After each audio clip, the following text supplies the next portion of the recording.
সুটের বুটের পরে তোমাকে সবাই জানে ভদ্রলোক, কিন্তু তোমার স্ত্রী যদি বলে লোকটা বদমেজাজ, লোকটা অসৎ,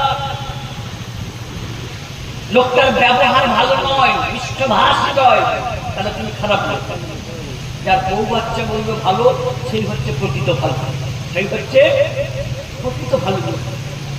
আমার বন্ধুরা, আল্লাহর নবী সাল্লাল্লাহু আলাইহি ওয়াসাল্লাম একদিন মসজিদে, মদিনার মসজিদে বসে আছেন। হঠাৎ একটা বুনো উট, উট নয়, বিক্রি করতে আনা উট নয়, জঙ্গলে বুনো উট নবীজির মসজিদে ঠকঠক ঠকঠক করে এসে নবীজির সামনে এসে পৌঁছে গেল। এসে আল্লাহ নবীর কাছে হাঁটু দুটো মুড়ে লম্বা টোকাটা মাটিতে ঠেকিয়ে দিয়ে দীর্ঘক্ষণ আল্লাহ নবীকে সিজদা করলো। সিজদা করে বনে ফিরে চলে গেল। বনে ফিরে চলে গেল। আল্লাহ নবী সাহাবীরা বললেন,